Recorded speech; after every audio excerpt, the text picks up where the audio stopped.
परम शांति। मैं 10th dimension की बात करूंगा, जो स्ट्रिंग थियरी के आधार से साइंस वाले 10th डायमेंशन की बात करते हैं। साइंस वाले जो 10th डायमेंशन की बात करते हैं तो किस आधार से करते हैं? तो जो क्वांटम मैकेनिज्म जो है उसके आधार से साइंस वाले 10th डायमेंशन, 10वां डायमेंशन, 10 डायमेंशन, बल्कि एक साइंटिस्ट ने तो 26 डायमेंशन की बात की है। तो किस आधार से कर रहे हैं? अब सभी को ये पता है कि हमारी धरती 3 डायमेंशन की है। अब डिटेल में तो जाएंगे नहीं, टाइम वेस्ट होगा। अब 4th डायमेंशन क्या है? समय। समय को 4th डायमेंशन कहते हैं साइंस वाले। 5th डायमेंशन क्या है? समय से परे। समय से परे मतलब वो डायमेंशन में अलग अलग स्टेजेस की बात की है साइंस वालों ने, कि जैसे डायमेंशन बदलता है कि ऊपर में जाओगे तो डायमेंशन बदलता जाएगा। जैसे तुम अलग अलग ऊपर की दुनिया में जाओगे, अलग अलग स्टेजेस में ऊपर में जाओगे तो समय बदलता जाता है। अब समय के आधार से उन्होंने, साइंस वालों ने समय के आधार से पावर भी बदलता है। तो जैसे हमारे शास्त्रों में भी लिखा है ना कि अणु के अंदर है परमाणु, परमाणु के अंदर है परम परमाणु, परम परम परमाणु, अंत में वो परम लाइट हो जाती है, परम तत्व बन के परम लाइट हो जाती है। तो ये समय का जो डायमेंशन है, उन्होंने बोला समय, जैसे समय कैसे बदलता है, समय का आधार क्या है?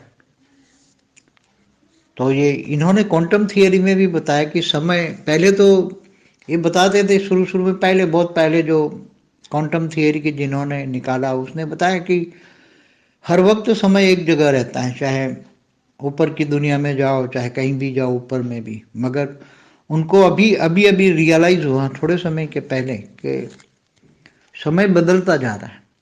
किनके आधार से समय बदलता है? तो 4th डायमेंशन है समय। तो धरती से ऊपर तुम थोड़े ऊपर चले जाओगे तो 4th डायमेंशन शुरू हो जाएगा। तो 4था डायमेंशन का समय शुरू हो गया। तो 4th डायमेंशन है हमारे शास्त्रों के हिसाब से भूलोक से ऊपर भूगुरुलोक। तो अब 5th डायमेंशन हो गया स्वर्गलोक, 6th डायमेंशन हो गया भूगुरुलोक से ऊपर महालोक, फिर उसे 7th 8 ऐसे जनलोक, तपलोक, फिर ब्रह्मापुरी, विष्णुपुरी, शिवपुरी, फिर परम धाम, 10th डायमेंशन हो गया। तो वहां समय और पावर के हिसाब से साइंस वाले कहते हैं कि समय और पावर के हिसाब से वो डायमेंशन काम करता है। वो डायमेंशन अलग है। जैसे 3 डायमेंशन है धरती पर, ऐसे 4th डायमेंशन में समय की गति धीरे होती है। क्यों? क्योंकि वहां 4th डायमेंशन में पावर, जो वायुमंडल वहां जो है उसमें पावर ज्यादा है। 5th डायमेंशन में थोड़ा पावर बढ़ता है, इसलिए समय स्लो हो जाता है। 6th डायमेंशन में थोड़ा पावर ज्यादा है तो और पावर कम हुआ, और पावर बढ़ी 7th में, 8 में, 9 में, 10, और पावर बढ़ी तो समय स्लो हो गया। तो शास्त्रों में भी वही बात लिखी है कि जैसे स्वर्गलोक में एक दिन होता है तो धरती पर 1 साल चला जाता है, तो कितना समय बढ़ गया।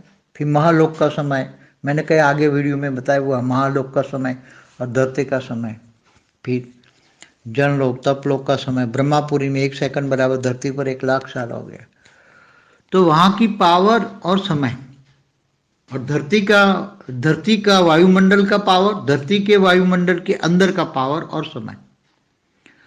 तो जो डायमेंशन में जो बातें शास्त्रों के और साइंस के हिसाब से लिखी हैं, तो वही बात साइंस वाले थोड़ा अलग तरह से बताते हैं। मगर बात तो शास्त्रों में लिखी है ना, नहीं लिखी है ऐसा तो है नहीं शास्त्रों में। अब बोलता है 26 डायमेंशन, तो भाई चलो ब्रह्मांड ब्रह्मा, हमारे एक ब्रह्मांड में 10 डायमेंशन समझो, मगर ब्रह्मांड से आगे जाओ महाब्रह्मांड में तो अलग अलग अलग और भी डायमेंशन और भी पावर, और वायुमंडल बदलेगा। पावर बदलेगा तो वायुमंडल बदलेगा, पावर के आधार से वायुमंडल बदलता है तो डायमेंशन बदलता है। 11वां 12वां 13वां, तो अब गैलेक्सी के सेंटर पॉइंट के नज़दीक में जाओ तो जहाँ महापरम धाम है, जो सुपरमासिव ब्लैक होल कहते हैं साइंस वाले, तो वहाँ भी अलग अलग जो, जहाँ महाब्रह्माएँ रहते हैं, महाविष्णु रहते हैं, महान शक्तियाँ रहती हैं, तो वो अलग अलग डायमेंशन में अलग अलग पावर भरी है, तो अलग अलग पावर है तो अलग अलग समय है। पावर और समय बदल जाता है तो एक गैलेक्सी का समय, गैलेक्सी का डायमेंशन, गैलेक्सी का पावर डायमेंशन सब बदल जाता है। तो गैलेक्सी का 26 डायमेंशन तो बहुत कम पड़ जाएगी गैलेक्सी में। इससे आगे जो गैलेक्सियों का समूह होता है, आकाशगंगा, गैलेक्सी माना आकाशगंगा, अनेक आकाशगंगाएं मिलकर एक निहारिका बनती है। तो निहारिकाओं का डायमेंशन ढूंढो तुम, और फिर इससे आगे यूनिवर्स का डायमेंशन ढूंढो, इसके आगे ग्रेट यूनिवर्स का डायमेंशन, इसके आगे तो डायमेंशन तो और बढ़ते जाएंगे और बढ़ते जाएंगे और बढ़ते जाएंगे। मल्टीवर्स का डायमेंशन ढूंढो तो डायमेंशन बढ़ता जाएगा, क्योंकि वहाँ पावर बढ़ेगा तो पावर के लेयर अलग अलग बनते जाएगा। अलग अलग लेयर माना अलग अलग डायमेंशन, लेयर माना लोक। तो हमारे ब्रह्मांड में भी 14 लोक हैं, धरती के ऊपर 60 लोग और धरती से नीचे 60 लोग। तो वहाँ के डायमेंशन अलग अलग होते हैं। तो हर डायमेंशन, हर लेयर, हर लोक में भी, सूक्ष्म जगत में भी आत्माएं भरी पड़ी हैं। केवल धरती पर मनुष्य तो 800 करोड़ आत्माएं तो कुछ भी नहीं है। केवल मनुष्य धरती पर भी अगर सिर्फ धरती के 3 किलोमीटर के लेयर में भी आत्माएं रहने वाली कम से कम मनुष्य से 100 गुनी आत्माएं हैं, जो 3 किलोमीटर से ऊपर नहीं जा सकती, जो मायावी हैं, भूत प्रेत के रूप में, भूत प्रेत योनि में भटकती रहती हैं। मनुष्य से 100 गुनी आत्माएं भूत प्रेत योनि में भटकती रहती हैं। तो अब हार कर लोगों के घरों में बैठी है, मंदिरों, अपने अनेक धर्म स्थानों में है, या फिर पहाड़ों में जाके तपस्या करती है। हर पहाड़ों में वो आत्माएं बैठ के अपने अपने इष्ट देव की तपस्या करती हैं। ये तो धरती के सिर्फ 3 किलोमीटर की रेंज की बात कर रहा हूँ। तो अलग अलग डायमेंशन माना लोक, जो ऊपर के लोक हैं, भूलोक से भूभुर्व लोक, तो समझो 1 लाख योजन है, तो उसमें कई अनेक लेयर, छोटे बड़े लेयर होते हैं, उसमें बहुत सारी आत्माएं रहती, बेहिसाब आत्माएं रहती। धरती तो ब्रह्मांड में हमारे ब्रह्मांड माने एक सोलर सिस्टम में धरती तो एक 100 की नोक बराबर है हमारे ब्रह्मांड में। और हमारा ब्रह्मांड तो गैलेक्सी में, आकाशगंगा में 100 की नोक बराबर है, और हमारी गैलेक्सी यूनिवर्स में 100 की नोक बराबर है। हमारा यूनिवर्स ग्रेट यूनिवर्स में 100 की नोक बराबर है। हमारा ग्रेट यूनिवर्स ग्रेट यूनिवर्स में 100 की नोक बराबर है। हमारा ग्रेट यूनिवर्स G3 में 100 की नोक बराबर है। ऐसी तरह पूरा मल्टीवर्स ऊपर के ग्रेट मल्टीवर्स में 100 की नोक बराबर है। ये तो 100 कला की दुनिया होगी। चलो 100 कला समझो तो 100 डायमेंशन समझ लो। साइंस के हिसाब से 100 कला माना 100 डायमेंशन। इससे ऊपर 200 कला, 300 कला, बेहद के कला का, बेहद के कला माना बेहद के डायमेंशन, साइंस के हिसाब से बेहद के डायमेंशन।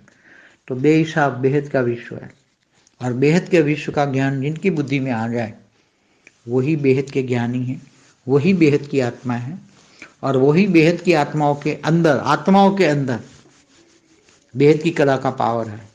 मगर वो पावर आवरण के ऊपर दबा पड़ा है। आत्मा के ऊपर इतने आवरण लग चुके हैं, वो आवरण योग बल से खोल के आत्मा को रिफाइन करना है, एकदम परम प्रकाश की स्टेज में आना है।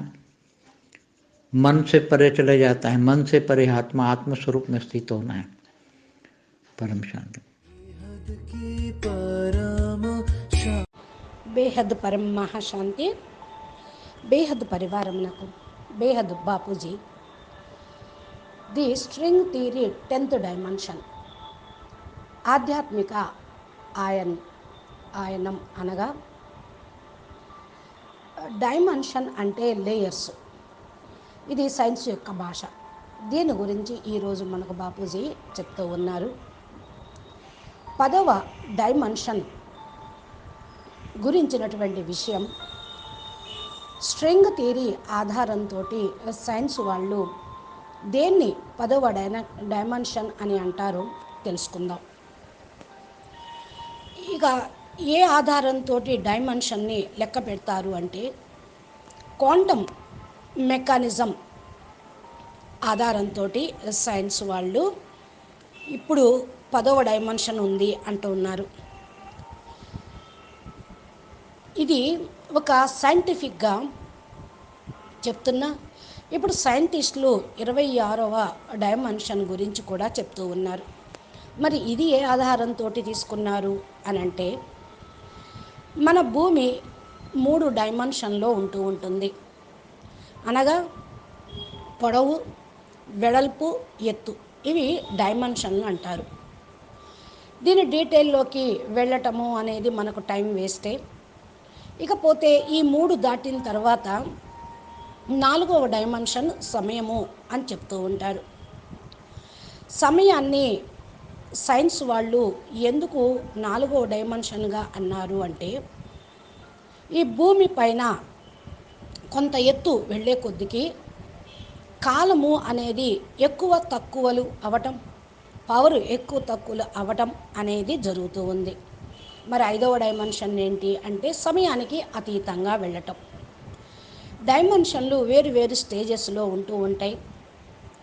సైన్స్ వాళ్ళు దీని గురించి పైకి వెళ్ళే కొద్దీ డైమెన్షన్లు మారుతూ ఉంటాయి. వేరు వేరు ప్రపంచంలోకి వెళ్తే వేరు వేరు స్టేజెస్లో సమయం మారుతూ ఉంటుంది. వేరు వేరు లోకాల్లో కాలమానం కూడా వేరుగా ఉంటుంది అంటూ సమయం యొక్క ఆధారంతో సైన్స్ వాళ్ళు ఇవి మారుతూ ఉంటాయి అని చెప్తూ ఉంటారు. మన శాస్త్రాల్లో కూడా అణువు లోపల అణువులు ఉన్నాయని, అంటే అణువులో పరమాణువులు, పరమాణువులో పరం అణువులు, పరం అణువులు ఉన్నాయని చెప్పారు. ఇవి లాస్ట్ బేహద్దు పరం అణువు వచ్చేటప్పటికి పరం లైట్ అయిపోతుంది. పరమతత్వంగా అయ్యి తర్వాత పరం లైట్గా అయిపోతూ ఉంటుంది. ఇదే సమయం యొక్క డైమెన్షన్. ఇప్పుడు మనం సమయము ఎలా మారుతుందో తెలుసుకుందాం.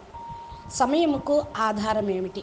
ఈ క్వాంటమ్ థియరీలో చెప్తూ ఉంటారు సమయం ముందే ఇది చెప్పబడింది అని. ఫస్ట్లో వాళ్ళు ఇట్లా అనుకున్నారు. క్వాంటమ్ థియరీని కనిపెట్టినటువంటి సైంటిస్టు. దాని తర్వాత ప్రతి ఒక్క సెకండు సమయం మారుతూ ఉంటుంది. అంటే పైకి ప్రపంచంలోకి వెళ్ళే కొద్దీ అక్కడ మరి డైమెన్షన్ అనేది సమయం మారిపోతూ ఉంటుంది అని చెప్పారు. అప్పుడప్పుడు వారికి రియలైజేషన్ అయ్యి ఉండవచ్చు. ఇప్పుడు అందుకనే ఇలా చెప్తూ ఉన్నారు. కొద్ది సమయం పూర్వమే సమయం మారిపోతుంది అనటం, ఏ ఆధారంతో సమయం మారుతుందో అనేది వారికి అర్థం కాలేదు. మరి సమయము అంటే 4th డైమెన్షన్ అన్నారు కదా. భూమికి పైన కొంచెం వెళ్ళే కొద్దీ 4వ డైమెన్షన్ ప్రారంభమవుతుంది. 4వ డైమెన్షన్ సమయము అని. మన శాస్త్రాల లెక్క ప్రకారం భూమికి పైన ఉండేది భూలోకం, పైన ఉండేది భువర్లోకం. ఇప్పుడు అది 5th డైమెన్షన్ అయిపోయింది. అది భువర్లోకం 5th డైమెన్షన్ అయింది అనుకుంటే వీళ్ళు 4వ డైమెన్షన్ సమయము అన్నారు. సమయము పైకి మారుతుంది అంటే అది భువర్లోకం అయింది. 5వ డైమెన్షన్ స్వర్గలోకం. 6వ డైమెన్షన్ స్వర్గానికి పైన ఉన్న మహర్లోకం. ఇలాగే 8వ 7వ డైమెన్షన్లు జనలోకము, తపలోకము. దీనికి పైన ఉండేది బ్రహ్మపురి, విష్ణుపురి, శివపురి, తర్వాత పరంధామం. పరంధామాన్ని మరి 10వ డైమెన్షన్ అని చెప్తూ ఉన్నారు. అక్కడ సమయము మరియు పవర్ యొక్క లెక్కతోటి సైన్స్ వాళ్ళు చెప్పినది. సమయము మరియు పవర్ యొక్క డైమెన్షన్లు ఇప్పుడు పనిచేస్తూ ఉన్నాయి, అక్కడ వేరుగా ఉంటాయి అని చెప్పడం జరుగుతుంది. ఏదైతే 3 డైమెన్షన్లు ఈ భూమి మీద ఉన్నాయి, 4వ డైమెన్షన్ సమయము పైన ఉంది. సమయం యొక్క గతి పైకి వెళ్ళే కొద్దిగా తక్కువ అవుతుంది. 4వ డైమెన్షన్లో పవరు వాయుమండలంలో ఉంటుంది. అక్కడ పవర్ ఎంత ఎక్కువగా ఉంటే అంత డైమెన్షన్ లోకాలు మారిపోతూ ఉంటాయి. 5వ డైమెన్షన్లో ఇంకా పవర్ ఎక్కువ ఉంటుంది, అందుకని అక్కడ సమయం స్లోగా ఉంటుంది. 6వ డైమెన్షన్లో ఇంకొంచెం ఎక్కువ పవర్ ఉంటుంది, అప్పుడు సమయం ఇంకా తక్కువ నడుస్తూ ఉంటుంది, ఇంకా పవర్ పెరుగుతూ ఉంటుంది. 7వ డైమెన్షన్, 8వ డైమెన్షన్, 9వ డైమెన్షన్, 10వ డైమెన్షన్. పవర్ పెరిగే కొద్దీ ఇది సమయము తక్కువైపోతుంది అని మన శాస్త్రాల్లో చెప్పిన విషయమే. ఎలాగా అంటే స్వర్గలోకంలో ఒక రోజు ఉంటే భూమి మీద ఒక సంవత్సరం గడిచిపోతుంది. మరి సమయం ఎంత పెరిగింది అక్కడ. ఇక మహర్లోక సమయము నేను అంతకుముందు వీడియోలో కూడా చెప్పడం జరిగింది. మహర్లోక సమయం భూలోక సమయానికి జనలోక సమయము, తపలోక సమయము, బ్రహ్మపురి యొక్క సమయం కూడా చెప్పాను. బ్రహ్మపురిలో 1 సెకండు అంటేనే భూమి మీద 1,00,000 సంవత్సరాలు పూర్తవుతాయి. అంటే అక్కడ పవరు సమయము అనేది మీకు ఇప్పుడు అర్థమై ఉండొచ్చు. భూమి మీద వాయుమండలం పవరు, భూమి మీద వాయుమండలంలోని సమయము, అక్కడ ఉండేటువంటి పవరు ఏదైతే డైమెన్షన్ అని చెప్తున్నారో శాస్త్రాల్లో కూడా ఉంది. సైన్స్ వాళ్ళు లెక్క ప్రకారం వాళ్ళు రాసుకున్నారు. ఇప్పుడు కొంచెం వేరుగా మనం చెప్పుకుందాము అంటే, ఇది శాస్త్రాల్లో చెప్పింది వాళ్ళేం కొత్తగా చెప్పింది కాదు అని వాళ్ళకి తెలియదు. శాస్త్రాలు పట్టుకొని వాళ్ళు వేరే మాటలు పెట్టి రాస్తూ ఉన్నారు. ఎప్పుడైతే ఇప్పుడు మరి 26వ డైమెన్షన్ అని కొత్తగా కొంత ఇన్వెన్షన్ చేశారు. సరే 26 డైమెన్షన్ అనుకున్నాము. బ్రహ్మాండము 10 డైమెన్షన్లు అయితే మన బ్రహ్మాండము. మరి ఈ బ్రహ్మాండం దాటి వెళ్ళండి అంటే మహాబ్రహ్మాండంలోకి. అక్కడ వేరు డైమెన్షన్లు ఉన్నాయి. అక్కడ పవర్ కూడా వాయుమండలంలో వేరుగా ఉంటుంది. మరి సమయము మారిపోతూ ఉంటుంది కదా, వాయుమండలము మారిపోతుంది. పవర్ యొక్క ఆధారంతో వాయుమండలం తయారైంది కాబట్టి డైమెన్షన్ అనేది మారుతూ ఉంటుంది. ఇలాగే మరి గెలాక్సీలో మహాబ్రహ్మాండంలో 11వ డైమెన్షన్ 12, 13, 14 ఇలా ఉండొచ్చు.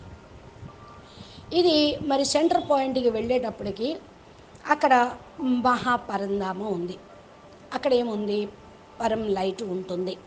అయితే అది ఇప్పుడు సూపర్ మాసి బ్లాక్ హోల్గా అయిపోయింది అని అంటున్నారు సైంటిస్టులు. కానీ అక్కడ ఉన్నది వైట్గా పరం లైట్. వాళ్ళ కెమెరాలో ఈ పరం లైట్ కనిపించగా అది బ్లాక్ హోల్గా నల్లగా కనపడుతూ ఉంది. అందుకనే వాళ్ళు అలాగా అని చెప్తూ ఉన్నారు. మరి ఈ మహాబ్రహ్మాండంలో ఎక్కడైతే మహాబ్రహ్మలు ఉన్నారు, మహావిష్ణువు ఉన్నాడు, మహాశక్తులు ఉన్నారు, ఇలా వేరు లోకాలుగా స్తరాలుగా వీళ్ళు ఉన్నారు. దీన్నే వాళ్ళు వేరుగా డైమెన్షన్ అని దాంట్లో పవరు ఉంది అని చెప్తూ ఉన్నారు. వేరు సమయం కూడా అక్కడ నడుస్తూ ఉంది అంటారు. ఇక్కడ పవరు మరియు సమయము మారుతూ ఉంటుంది. చెప్పారు కదా, correlation between time and space and energy అని. ఇది ఒక గెలాక్సీ యొక్క సమయము, ఇది ఒక డైమెన్షన్, గెలాక్సీ యొక్క డైమెన్షన్ గురించి.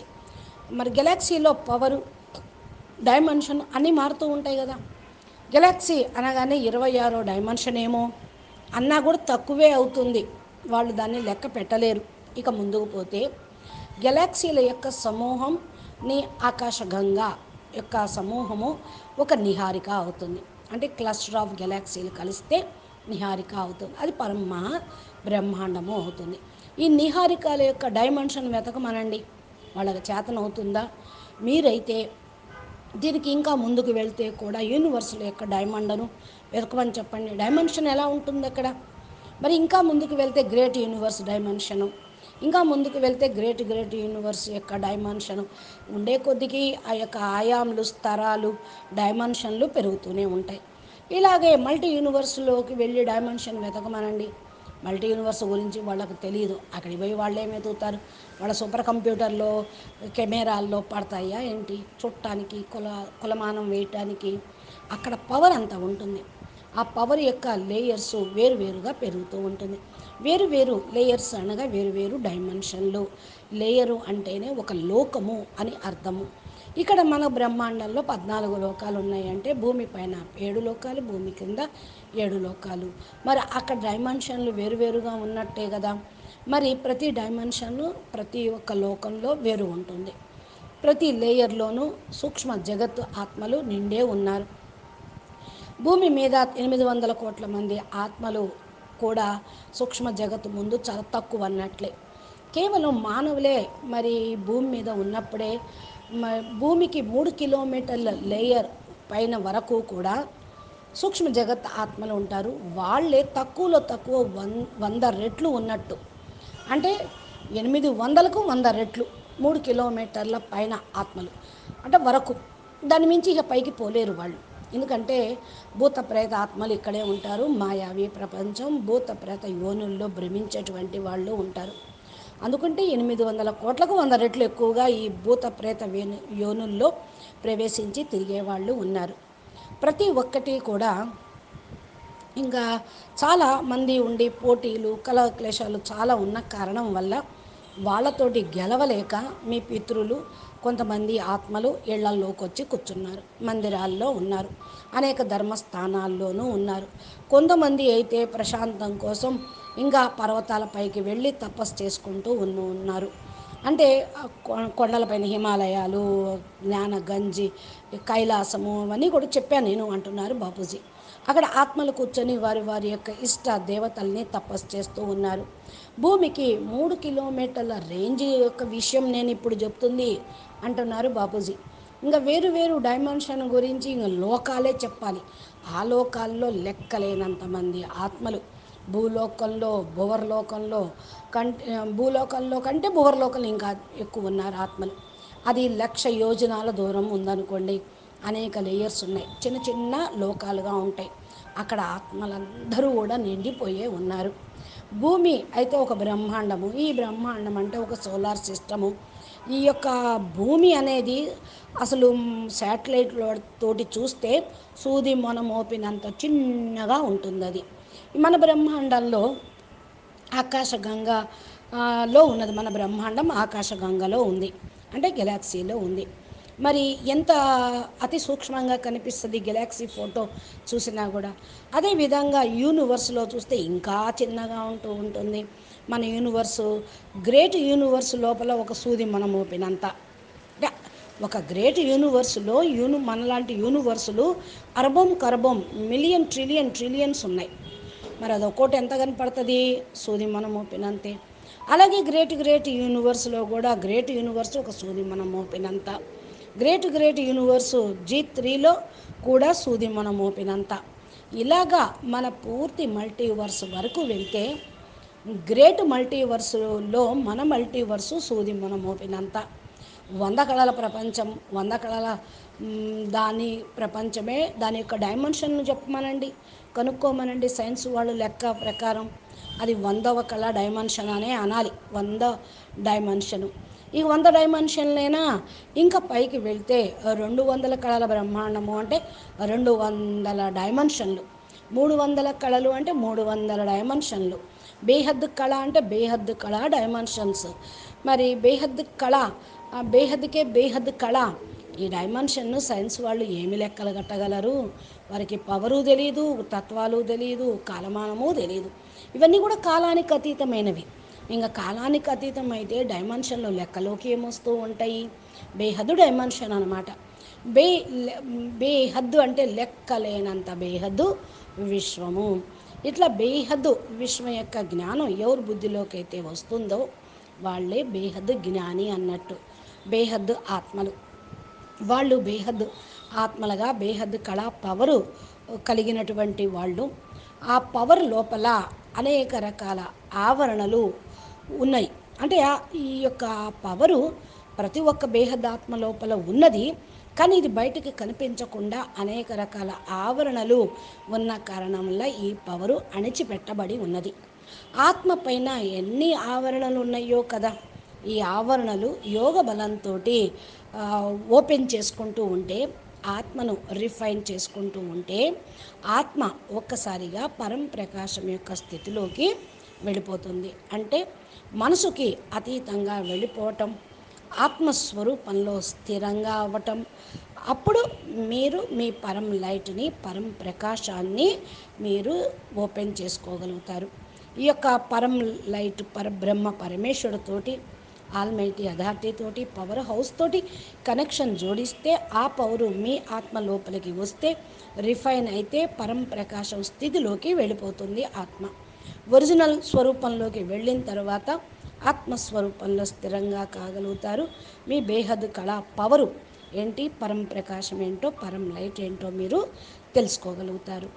అచ్చా, పరం శాంతి, నమస్తే, ధన్యవాదాలు. బేహద్కే బేహద్ పరం పరం పరం మహాశాంతి హై, మహాశాంతి హై, మహాశాంతి హై.